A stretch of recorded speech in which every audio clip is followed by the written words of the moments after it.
Hey guys, welcome back to Strand Farm. This is our week 3 pantry challenge video.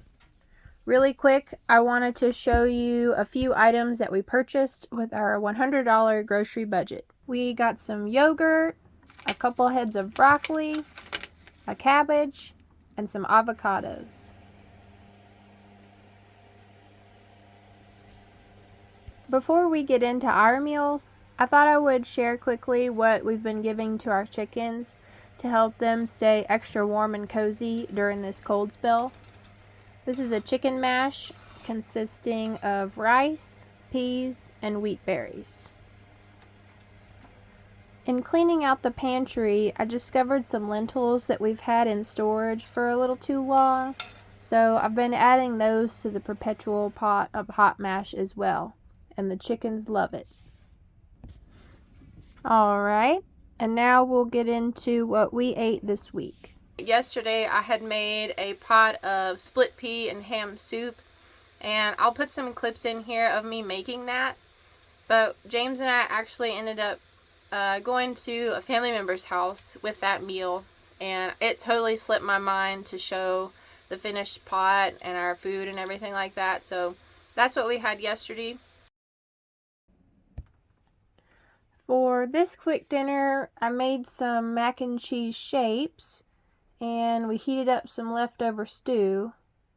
This vegetable beef stew will be in a separate video coming out that shows how I made it, so stay tuned for that.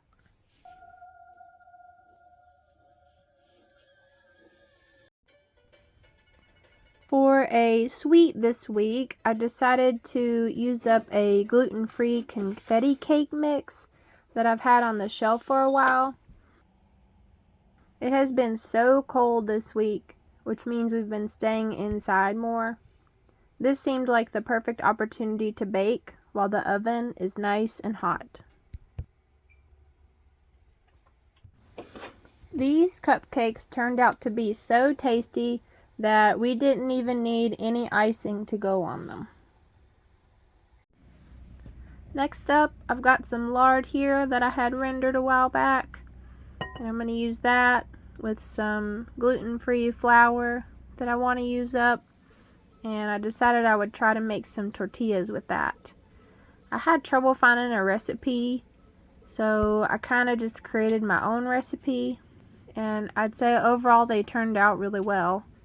You know, they look like tortillas, they hold up like tortillas. A lot of the issues I was having was the tortillas would not stay together. So we're really happy with these. I ended up making probably way too many. So we'll be eating a lot of burritos and stuff this week. But I'm pretty happy with these. They're really good. You can see how thin they are here and how they hold their form. They don't break apart and crumble apart. So with these tortillas, I decided to make some lentil tacos.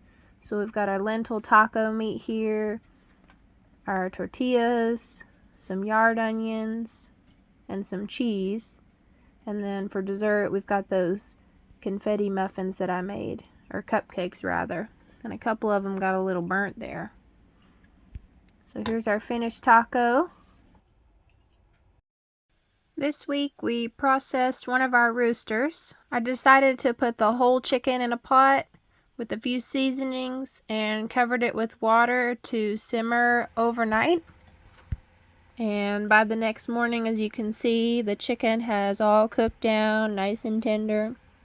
So I pulled the whole chicken out of the pot, and I'm just letting it cool for a few minutes so I can pick the meat off of the bone. While I let this chicken meat cool, I'm going to go ahead and get my stock pot ready to make some bone broth. So I've got all the liquid in the pot there. And I'm going to go ahead and add some veggie scraps that I have from the freezer. And this is mostly carrot scraps, but there is a few onion scraps in there. And I've got some frozen garlic cloves that I wanted to add. And then I've got a little bit of celery bits here.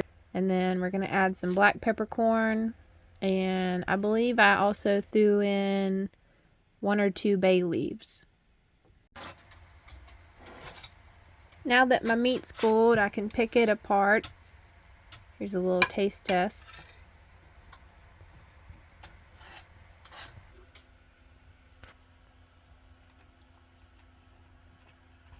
Mmm. Yeah, Dawn tastes really good. Tender? Yeah. We've got our wishbone here. We'll set that aside for later. So I've got a couple different jars here that I'm sorting the meat out into. I've got a big quart jar that I'm putting the white and dark meat in that we'll have for later. And then I've got a small pint jar with all the scrap meat, and that'll be for Moose. Here's all the bones that are left. And I'm going to add these back into my stock pot, along with the veggie scraps and the chicken broth. And I'm going to let that cook on the stove for probably at least 2 or maybe even 3 days.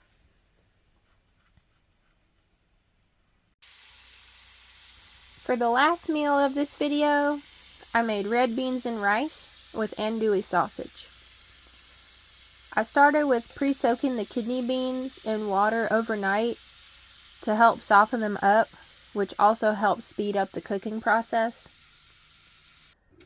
Starting out, though, both of my Dutch ovens were in use, so while I worked on getting one of them free, I started my beans in this tiny sauce pot and kept a close eye on them in case they wanted to try and boil over.